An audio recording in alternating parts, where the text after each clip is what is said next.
জয় বাংলা, জিতবে এবার ধানের শীষ, দাড়ি পাল্লায় ভোট দিস। মির্জা আব্বাসের নির্দেশে তারেক রহমানের সম্মতিতে এই ঘটনা আজকে ঘটেছে। এনসিপি নেতা নাসির উদ্দিন পাটোয়ারিকে আক্রমণ করেছে, হামলা করেছে। এনসিপি নেতাদের পক্ষ থেকে জানানো হচ্ছে এই আক্রমণে হামলা করেছে হলো মির্জা আব্বাসের দলের ক্যাডারেরা এবং এই হুকুমটা দিয়েছে জনাব তারেক রহমান। তারেক রহমান হুকুম করছে আর প্ল্যান মির্জা আব্বাস বাস্তবায়ন করছে। গতকালকে আমাদের নেতা তারেক রহমান ট্রাফিকে আসছিলেন, আপনারা জানেন। তারেক রহমানকে বলে দিছি যে আমার প্রধানমন্ত্রী শেখ হাসিনা আমাকে যে কথাগুলো দিয়ে গেছিলেন সেগুলো আপনাকে পূরণ করতে হবে। কোন জামাত ইসলামের ছাত্রী সংস্থার মহিলা কর্মীরা আপনাদের বাসায় গেলে 999-এ ফোন দিবেন, পুলিশ ডাকবেন, ধরাই দিবেন, ঝামেলা শেষ। ওই বয়ান করার সুযোগ আর পাবে না। এই চাঁদাবাজ, এই ভণ্ডদেরকে আমরা আর বাংলাদেশের মাটিতে এই রাজত্ব করতে দিব না। জনাব ইশরাক সাহেবের কথা আপনারা শুনে ইতিমধ্যে বুঝতে পেরেছেন। তাদের দাবি যে বাংলাদেশে চাঁদাবাজ দাড়িপাল্লার ভোটারদেরকে রাখা যাবে না। আসলে চাঁদাবাজ কারা অটোমেটিক আমি বলবো না, এটা দর্শকরা ইতিমধ্যে জানে। তো তাদের ভাষ্য অনুযায়ী যেটা বোঝা যাচ্ছে ইতিমধ্যেই তাদের ভিতরে আসলে একটা ভয় কাজ করছে, যে ভয়ের কারণেই তারা এগুলো বলছে। ভয়টা কাজ করা স্বাভাবিক, যখন গোটা দেশের ভিতরে ইসলামী দলগুলোকে ক্ষমতায় আনার জন্য তোলপাড় সৃষ্টি করেছে, তাদের ভিতরে একটা ভয় আসবে, এটাই স্বাভাবিক। কারণ আপনারা সবাই জানেন এবার একটা সুযোগ এসেছে, ইসলামী দলগুলো একত্রিত হয়েছে। আল্লামা মামুনুল হক সাহেব, তার ভক্তবৃন্দ তো বাংলাদেশে কম নেই, তাই না? মুফতি আমির হামজা, তার তো ভক্তবৃন্দ কম নেই। ডাক্তার শফিকুর রহমান, তার তো ভক্তবৃন্দ কম নেই। আমাদের সিরাজগঞ্জের কি বলে আপনার রফিকুল ইসলাম খান সাহেব, তার তো ভক্তবৃন্দ কম নেই। তো এত উচ্চ লেভেলের সকল আলেম ওলামাগুলো যদি এক দলের মধ্যে ঐক্যবদ্ধ হয়, সাধারণ জনতা তো তাদের দিকেই ঝুঁকবে, এটা স্বাভাবিক। আর এগুলো দেখে তো আসলে তাদের মাথাটা গরম হওয়া এটাও স্বাভাবিক। তো খেলা অলরেডি শুরু হয়ে গিয়েছে, খেলা আরো সামনে বাকি আছে। কে গোল দেয় সেটাই দেখার। আমরা সাধারণ জনতা চোখ রাখবো সেই খেলার মাঠে। এই সময় কম। দর্শক শ্রোতা, এতক্ষণ শুনলেন আপনারা ভিডিওর শিরোনাম, এখন শুনবেন বিস্তারিত। সবাইকে বলবো একটু ধৈর্য সহকারে আজকের ভিডিওটি দেখতে হবে, মনোযোগ সহকারে প্রত্যেকটি বিশ্লেষকদের বিশ্লেষণগুলো শুনতে হবে। গতকাল ভিডিও দিতে পারিনি, বুঝতেই পারছেন আমি শারীরিক দিক দিয়ে একটু অসুস্থ, যার কারণে ভিডিওটি দিতে পারিনি। তো আবারও অসুস্থতা অবস্থায় চলে আসলাম আপনাদের মাঝে। দয়া করে ভিডিওটি সম্পূর্ণ দেখবেন, কারণ বর্তমান রাজনৈতিক প্রেক্ষাপট নিয়ে অনেক কিছুই জানার আছে, অনেক কিছুই বোঝার আছে, যা এই ভিডিওটি দেখলে আপনারা বুঝতে পারবেন। তাহলে কথা কেন, চলুন একটা লাইক দিয়ে সবগুলো ভিডিওর বিস্তারিত আলোচনা শুনে আসি। এক নাসির উদ্দিন পাটোয়ারির ফাঁদে পড়ে পুরো বিএনপি এলোমেলো, পুরো বিএনপি এখন টালমাটাল। নির্বাচন যত ঘনিয়ে আসছে, সেই ডাকসুর মতো বিএনপি তত পরাজয়ের দ্বার প্রান্তে যাচ্ছে। প্রত্যেক দিন বিএনপির লক্ষ লক্ষ ভোট কমছে। তার মধ্যে এনসিপির কিছু স্মার্ট এবং চালাক ছেলে আছে, ওদের ফাঁদে পড়ে বিএনপি আমচালা সব হারাচ্ছে। তাদের মধ্যে একজন হচ্ছে নাসির উদ্দিন পাটোয়ারি। নাসির উদ্দিন পাটোয়ারি মানে হিট। নাসির উদ্দিন পাটোয়ারি পুরো বিএনপিকে ঘোল খাওয়াচ্ছে। নাসির উদ্দিন পাটোয়ারি অনেক মজার মানুষ। দর্শক, আমি বিশ্লেষণ করছি নাসির উদ্দিন পাটোয়ারির উপর মির্জা আব্বাসের নির্দেশে চিহ্নিত ছাত্রদলের সন্ত্রাসীরা হামলা করেছে। নির্বাচনী প্রচারণার মধ্যে যেখানে কথার লড়াই চলবে, বাকযুদ্ধ চলবে, সেখানে সরাসরি ফৌজদারি হামলা করা। বলা হয় ডিম নিক্ষেপ, আসলে ডিম নিক্ষেপ এটা মুখ্য না, মুখ্য হচ্ছে তার উপর হামলা হয়েছে, তাকে আঘাত করা হয়েছে। এবং নাসির উদ্দিন পাটোয়ারির সাথে জামাতের লোকজন ছিলেন, না থাকলে তো নাসির উদ্দিন পাটোয়ারি কেউ হাত পা ভেঙে ফেলতে পারতো, কারণ অত সন্ত্রাসের দল।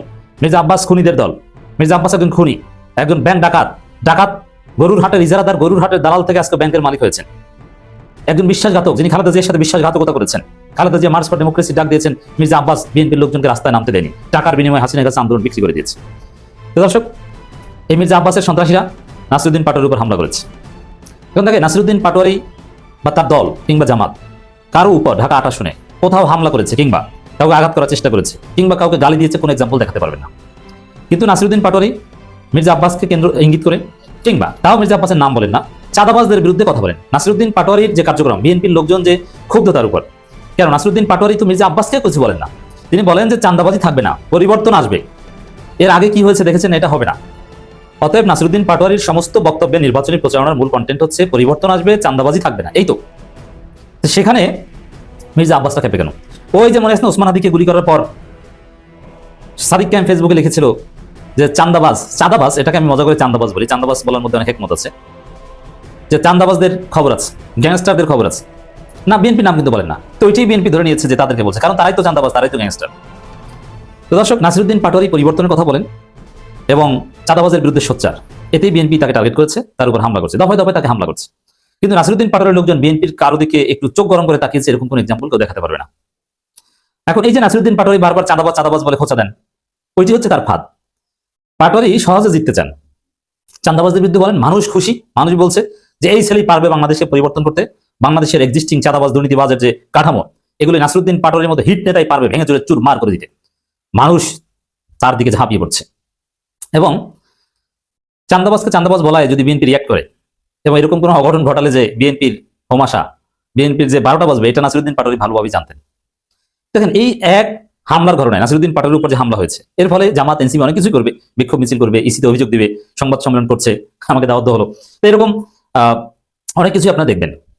তো সেখানে দর্শক, এর ফলে নাসিরউদ্দিন পাটোয়ারিকে যদি একজন ভোটার না চিনে থাকে, তারা এখন চিনছে এবং নির্বাচন পর্যন্ত এভাবে তুমুল আলোচনায় থাকছেন নাসিরউদ্দিন পাটোয়ারি। এর আগে ঢাকা 18 আসনে আরিফুল ইসলাম আদিবের পরিচিতি কম, কিন্তু বিএনপি সন্ত্রাসীরা তার উপর হামলা করে তার কোটি টাকার প্রচারণা চালিয়ে দিয়েছে। আবার হামলার কারণে বিএনপিকে দায় নিতে হবে এবং বিএনপিকে বিচারের মুখোমুখি আনা হবে এবং সেনাবাহিনী সহ যৌথ বাহিনী নাকি আরিফুল ইসলাম আদিবের উপর হামলাকারীদের খুঁজছে, আমাদেরকে জানালো প্রশাসনের পক্ষ থেকে।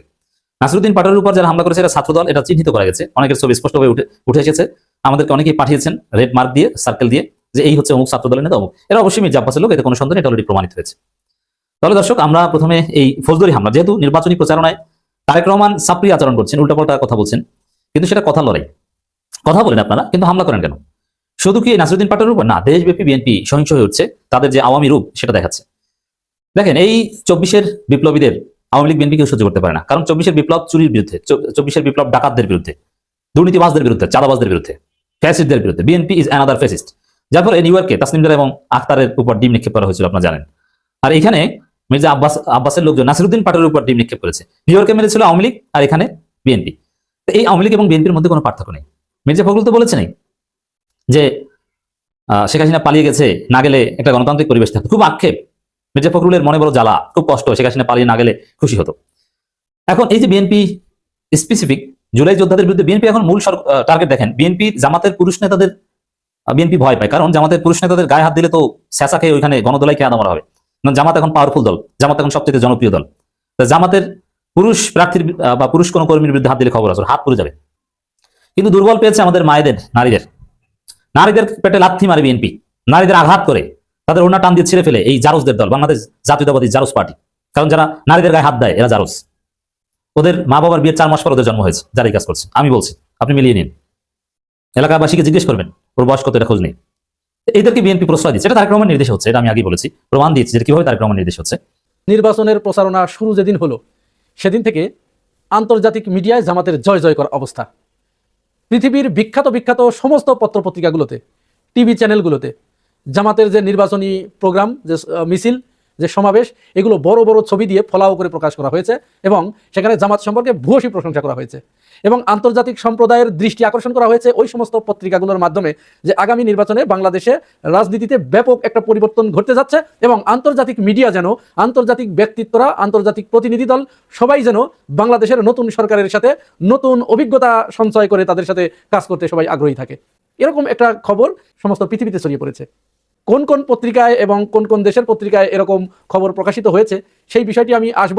তার আগে আর দুই একটি কথা যেটি না বললেই নয়। আপনারা জানেন ঢাকা বিশ্ববিদ্যালয়ে একটি ব্যাপক ঘটনা ঘটে গেছে, যে ঘটনা সারা বাংলাদেশের রাজনীতিতে একটি নতুন মাত্রা যুক্ত করেছে। ছাত্রদল দীর্ঘদিন ধরে তারা হ্যান পারেঙ্গা ত্যান পারেঙ্গা, এই করে না সেই করে না, আমরা চাঁদা খাই না, চাঁদাবাজি করি না। ছাত্রদলের আবিদ বলে যে কেউ যদি প্রমাণ করতে পারে যে আমি চাঁদাবাজ বা ছাত্রদল চাঁদাবাজ, তাহলে এই করব সেই করব ইত্যাদি যত গালভরা বক্তব্য সেই আবিদ নামের ছেলেটি ঢাকা বিশ্ববিদ্যালয়ে যে ওই যে হে বিশ্ববিদ্যালয় প্রশাসন, এই ছেলেটির মুখে আমরা শুনেছি। অথচ বাস্তবতা কিন্তু তার উল্টা। বাংলাদেশে 2 বছরের শিশু থেকে শুরু করে 90 বছরের বৃদ্ধা পর্যন্ত কে না জানে যে আওয়ামী লীগ যে চাঁদাবাজি করতো সেই চাঁদাবাজিটা বর্তমানে ইজারা দিয়ে গেছে বিএনপির কাছে। এবং এই বিএনপি, ছাত্রদল, যুবদল কেউ বাদ যাচ্ছে না, সবাই এর সাথে জড়িত। এবং এর সাথে যে জড়িত এটার জন্য রকেট সায়েন্স পড়া লাগে না।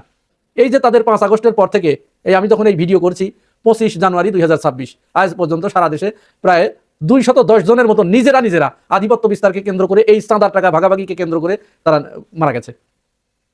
আরো একটা প্রমাণ হচ্ছে এই যে ছাত্রদলের যে সভাপতি রাকিবুল ইসলাম রাকিব, এর বয়স কত? এ এখনো কেন ছাত্রদলের সভাপতি? কোন স্বার্থে? কোন স্বার্থ এখানে থাকলে সে ওই পদটা আঁকড়ে ধরে আছে? যদি এটা লোভনীয় পদ না হতো, লাভজনক পদ না হতো, তাহলে কি সে এই পদ আঁকড়ে ধরে থাকতো? এবং আপনাদের মনে আছে নিশ্চয় 5 আগস্টের পরপরই সম্ভবত যমুনা টিভির একটা টক শোতে উপস্থাপিকা তাকে জিজ্ঞাসা করেছে যে আপনি তো ছাত্র নয়, আপনি তো সেই 2006-07 বা এই সময়ের ছাত্র, আপনার ছাত্রত্ব শেষ হয়ে গেছে আরো অন্তত 15 বছর আগে, আপনি এখনো কেন ছাত্র দলের সভাপতি? এবং আপনারা এই নতুন কাউন্সিল দিবেন কিনা? এই রাকিবুল ইসলাম তার জবাবে বলেছিল যে না, আমরা এখন এই মুহূর্তে কমিটি দিব না, কারণ দীর্ঘদিন তারা তো আসলে সমস্ত সুযোগ সুবিধা থেকে বঞ্চিত, তারা কার্যক্রম চালাতে পারে নাই, এই জন্য আমরা এখন কাউন্সিল দিব না। তার মানে কি, অপেক্ষায় প্রত্যেকটা দলের উপদলের তারা অপেক্ষায় রেখেছে যে একটু ওয়েট করো, দল ক্ষমতায় আসছে, তারপরে তোমরা বছর 2-3 খাওয়ার পরে তারপরে তোমরা বিদায় নিবা। উদ্দেশ্য কি এটা নয়? রাকিবুল ইসলাম আজকে ঢাকা বিশ্ববিদ্যালয়ের ডাকসুর উদ্যোগে প্রজেক্টরে তাদের চাঁদাবাজির একেবারে ডকুমেন্টারি দেখানো হয়েছে। রাকিবুল ইসলাম রাকিব সে বলার চেষ্টা করছে যেগুলো গুপ্ত শিবির এই অমক তমক মিলে এই করেছে, কিন্তু ডকুমেন্টস তো আছে ভাই। আপনার তো প্রত্যেকটা কথার সাথে প্রমাণ দিয়ে দিচ্ছে কে কার কাছ থেকে চাঁদা নিচ্ছে, কেন নিচ্ছে, এবং এই চাঁদার কারণেই ডাকসুতে যখন ওই যে ডাকসুর নেতৃত্বে উচ্ছেদ অভিযান শুরু হলো, তখন এই চাঁদাবাজগুলো এরা যদি চাঁদা না পেয়ে থাকতো তাহলে এরা কথা বললো কেন? এটা তো প্রশংসনীয় কাজ ছিল। মাদক সিন্ডিকেট ভেঙে দেওয়ার জন্য যখন তারা উচ্ছেদ অভিযান শুরু করলো, তখন এই ছাত্র দলের সভাপতি আবিদ, হামিম, এই মায়েদ, এরা প্রত্যেকেই কথা বলেছে। এমনকি এই নাসির চাচাও কথা বলেছে যেটা উচিত না, কেন এটা হচ্ছে। তার মানে নিশ্চয় তাদের কোনো জায়গায় কম পড়েছিল, এই কম পড়ার কারণে তারা এটি করেছে, এই কথা বলেছে। এখন তো সেটা প্রমাণ হয়ে যাচ্ছে যে ওই আবিদের নেতৃত্বে, আবিদের নির্দেশেই ওই কাজগুলো হয়েছে ডাকসুতে। এখন আবার তারা মামলার হুমকি দিচ্ছে। তো মামলার হুমকি দিয়ে কি এই জেনজিরা কি মামলার হুমকি দাম কি এগুলো ভয় পায়? এই একটা ঘটনা ঘটলো। এরপরে তারেক রহমান নতুন একটা জিনিস আবিষ্কার করেছে বাংলাদেশে, ফ্যামিলি কার্ড। এই ফ্যামিলি কার্ড ভাই, এটা যে কি জিনিস আল্লাহর ওয়াস্তে, এটা শেখ হাসিনাও দিয়েছিল এই ফ্যামিলি কার্ড। এটা কিন্তু প্রথম নয়। তারেক রহমান ভাবলো যে এটা বিরাট কিছু, আমি নিজে প্রথম এটার আবিষ্কারক, কিন্তু আসলে তো তা না। এই ফ্যামিলি কার্ড শেখ হাসিনা 1 কোটি দেওয়ার চিন্তা ভাবনা করেছিল, 57 লাখ দিয়েছে। 57 লাখ অলরেডি বাজারে ফ্যামিলি কার্ড এখন আছে। সেইটারে এখন ফুলিয়ে ভাবি যে আমি প্রথম এটার আবিষ্কারক, এরকম একটা ভাব ধরেছে। আচ্ছা, এই ফ্যামিলি কার্ড নিয়ে চতুর্দিকে একটা চাঁদাবাজি শুরু হয়ে গেছে। আমি বানিয়ে বলছি না, এই যে ভিডিওটা দেখুন একটু। আপনাদের কাছে কত করে টাকা চাচ্ছেন?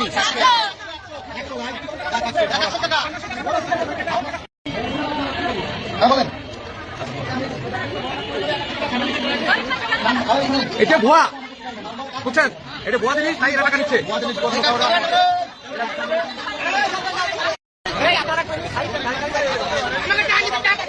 তার মানে কি? তার মানে এটা নতুন আরেকটা ধান্দার দোকান। ফ্যামিলি কার্ডের কথা বলে তারা মানুষের কাছে যে বলছে এই কার্ডটা এটিএম এর ভিতরে ঢোকালে পরে টাকা বের হবে, স্কুলে আপনার বাচ্চাদের ভর্তি করতে গেলে এই কার্ডটা দেখালে পরে টাকা লাগবে না, তারপরে কেনাকাটা করতে গেলে পরে টাকা লাগবে না। এই ধরনের মিথ্যা কথা বলে মানুষের কাছ থেকে ভোট নেওয়া যায়? এটা তো 2026 সাল, এটা কি 60 সাল, 1960 সাল? এটা কোন ধরনের কথা রে ভাই? এটা কোন ধরনের অপপ্রচার? তারেক রহমানের ভাষায় যদি আমরা বলি, তারেক রহমান কোন এক জায়গায় এই নির্বাচনী প্রচারণায়, সেখানে সম্ভবত সিলেটে, তিনি বললেন যারা নির্বাচন আসার আগে এইভাবে মানুষকে ঠকাচ্ছে, তারা নির্বাচনের পরে মানুষকে কিভাবে ঠকাবে যদি ক্ষমতায় আসে। এটি তো আপনার জন্যই প্রযোজ্য। আপনার লোকজন এই ফ্যামিলি কার্ডের কথা বলে মানুষের কাছ থেকে 100 করে টাকা নিচ্ছে, কেউ কেউ বলছে 1100 টাকা নিচ্ছে। আমি তো দেখিয়ে দিলাম সেটা। আবার একজন মহিলাকে দেখুন, এই ভিডিওটাকে আমি দেখাতে পারবো কিনা জানি না, তবে আমি চেষ্টা করবো। কপিরাইট ক্লেম যদি ধরে আপনারা বুঝবেন যে এটা কপিরাইট ইস্যুর কারণে কেটে গেছে। একজন মহিলাকে নোয়াখালীর সুবর্ণচরে এই ফ্যামিলি কার্ডকে ভুয়া কার্ড বলার কারণে তাকে দেখুন রাস্তায় কিভাবে প্রকাশ্যে পিটাচ্ছে একজন পুরুষ বিএনপি নেতা, একজন নারীকে কিভাবে হেনস্থা করতেছে। এরা যদি ক্ষমতায় যায় তাহলে দেশের নারীদের কি অবস্থা করবে এবার চিন্তা করতে পেরেছেন? এখন ফ্যামিলি কার্ডের বিষয়টা আসলে আমরা অল্প একটু শুনি। আজকে পিনাকি ভট্টাচার্য তো একেবারে ডিটেলস ওখানে জয় বাংলা করে দিয়েছে ফ্যামিলি কার্ডের। তারপরেও একটু কথা বলি। বলা হচ্ছে যে এই ফ্যামিলি কার্ডে প্রত্যেকটা মানুষকে, কেউ বলছে 2000 টাকা, কেউ বলছে 2500 টাকা, আমি দুইটাকে মাঝখানে নেই, 2250 ধরি। 2250 করে হলে 4 কোটি লোককে তারা এই ফ্যামিলি কার্ড দেবে। তাহলে প্রতি বছরে এর জন্য খরচ হয় প্রায় 1,07,000 কোটি টাকা। 1,07,000 কোটি টাকা। আমাদের বাজেট এক বছরে, টোটাল বাজেটের সাইজ কত বলেন তো? 2 লাখের নিচে। তাহলে এক বছরে যদি ফ্যামিলি কার্ডের পিছনে 1,07,000 কোটি টাকা যদি খরচ হয়, আর বাকিগুলো কি আঙ্গুল চুষবে? তাহলে এটা পুরাটা ভাওতাবাজি। এটা কোনোদিন পারবে বাস্তবায়ন করতে পারবে? এই সমস্ত মিথ্যা ও আশ্বাস দিয়ে মানুষকে আসলে ভোলানো সম্ভব নয়। আর এটি আহামরি কিছু নয় যে এটি দিয়ে মানুষ গলে যাবে। যাই হোক, এবারে জামাতের ওই জয় জয় করার অবস্থার দিকে আসি। বিএনপির যখন এই অবস্থা, বিএনপি যখন কোনো মতো অবস্থায় ন্যারেটিভ দাঁড় করাতে পারছে না, যখন তারা প্রতিপক্ষকে মোকাবেলা করতে পারছে না রাজনৈতিক বয়ান দিয়ে, যখন তারা কর্ম দিয়ে জনগণের পাশে দাঁড়াতে পারছে না, জনগণের মন জয় করতে পারছে না, এবং একের পর এক যখন তারা এই ধরনের 9-6 কথাবার্তা বলছে, তখন মানুষ বিএনপির থেকে মুখ ফিরিয়ে জামাতের দিকে তারা তাদের কেবলাটাকে ঘুরিয়ে দিয়েছে। তাদের জনসভাগুলোতে উপচে পড়া মানুষের ভিড়, আবাল বৃদ্ধ বনিতা, শিশু কিশোর সবাই যখন জামাতের দিকে ঝুঁকে পড়েছে। এমনকি শোবিজের যে সমস্ত তারকারা, যারা কোনোদিন ইসলামের কথা শুনতে পারে না, ইসলামের ঘোর বিরোধী যারা, তারা, নায়ক নায়িকারা, সিনেমার অ্যাক্টররা, শিল্পীরা, কবি, এরকম প্রত্যেকেই জামাতের দিকে তারা ঝুঁকে পড়েছে যে সবাইকে দেখেছি, জামাত ইসলামকে একবার দেখবো। কারণ তারা এটি বিশ্বাস করতে শুরু করেছে যে এই বাংলাদেশকে ঠিক করতে হলে, এই বাংলাদেশকে দুর্নীতি মুক্ত করতে হলে, এই বাংলাদেশকে চাঁদাবাজ মুক্ত করতে হলে, এই বাংলাদেশকে সন্ত্রাস মুক্ত করতে হলে, বাংলাদেশের শিক্ষা ব্যবস্থায় আমূল পরিবর্তন আনতে হলে, বাংলাদেশের মানুষের মেধা এবং মননকে শানিত করতে হলে জামাত ইসলাম ছাড়া এই কাজ কেউ করতে পারবে না। কারণ এদেশে রাজনীতিবিদ যারা রাজনীতি করতে আসে প্রত্যেকেই ধান্দার জন্য, তাদের রাজনীতিটা হচ্ছে তাদের ব্যবসার একটা জিনিস।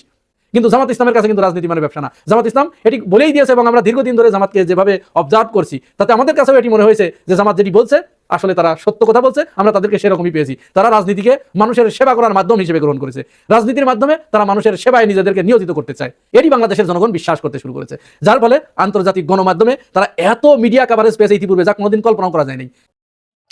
দর্শক, আশা করি সবগুলো ভিডিও দেখেছেন এবং বিস্তারিত আলোচনা শুনেছেন। তো অবশ্যই এবার আপনাদের মতামত জানিয়ে দিবেন, পারলে ভিডিওটি শেয়ার করে সবাই দেখার সুযোগ করে দেবেন। আর আমাদের চ্যানেলে যদি আপনারা নতুন হন, প্রতিনিয়ত এই ধরনের আপডেট গরম গরম খবর পেতে চ্যানেলটি সাবস্ক্রাইব করে দিবেন। যারা ইতিমধ্যে সাবস্ক্রাইব করেছেন তাদেরকে ধন্যবাদ জানিয়ে ভিডিওটিকে শেষ করছি। ভালো থাকবেন। পরবর্তী নিউজ নিয়ে হাজির হবো। আজকের মতো এ পর্যন্তই। আল্লাহ হাফেজ।